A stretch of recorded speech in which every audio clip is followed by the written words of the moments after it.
Certains croyants pensent qu'en prenant part à la communion, que ce soit à Pâques, à Noël ou même le matin du Nouvel An, il y a alors une bénédiction particulière.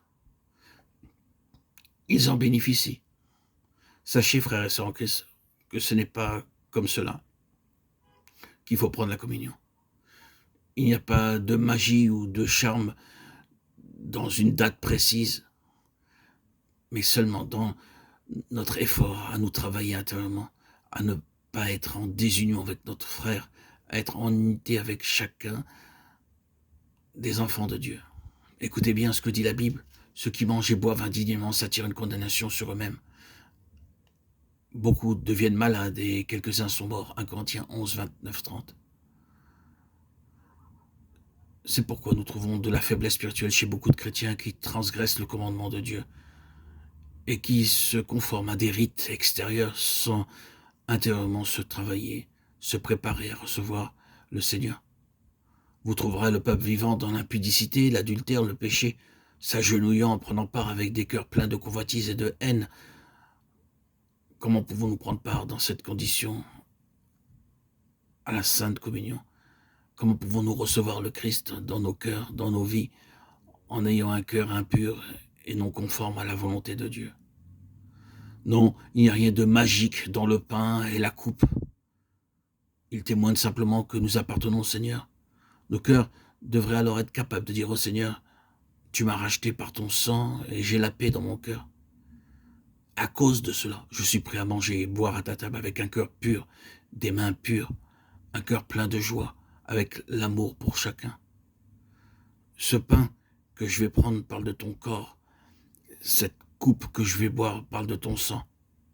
Oh Seigneur, Christ vivant, révèle-toi à moi plus pleinement, Seigneur.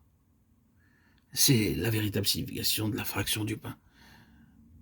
Quand les enfants de Dieu prennent part dignement, il y a alors unité et amour parmi eux. Il faut se souvenir que c'est la table du Seigneur et non pas celle d'un homme. 1 Corinthiens 10, 16. Lui n'est pas un homme, mais le saint.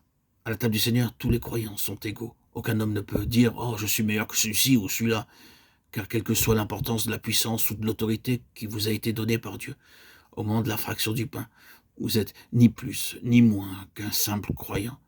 Et pouvez seulement dire « Oh Seigneur, Jésus-Christ, je ne suis rien, seulement un pécheur, sauvé par ta grâce. » De cette manière, à la table du Seigneur, tous les croyants sont unis par une seule vie, un corps, une église, dans laquelle tous ont part. Chaque homme est brisé, nous avons là un lien qui maintient ses enfants ensemble. Dieu désire l'unité, ce lien se manifeste particulièrement à la table du Seigneur. Tous les croyants sont un, seul Christ est prééminent. Alors seulement le véritable amour peut valoir. Les chrétiens commencent à leur apporter les fardeaux les uns des autres et ceux qui sont en lutte sont réconciliés. S'il y a un péché, il est confessé et lavé. Les croyants se retrouvent ensemble, attendent la venue du Seigneur. Le véritable lien fort qui nous lie ensemble est celui de l'amour mutuel provenant de notre vie commune en Christ. Ce lien est pour l'éternité. Par lui, les croyants sont liés ensemble à travers le monde, et ce, quelle que soit leur nationalité, leur différence, leur diversité. La foi les unit à Christ.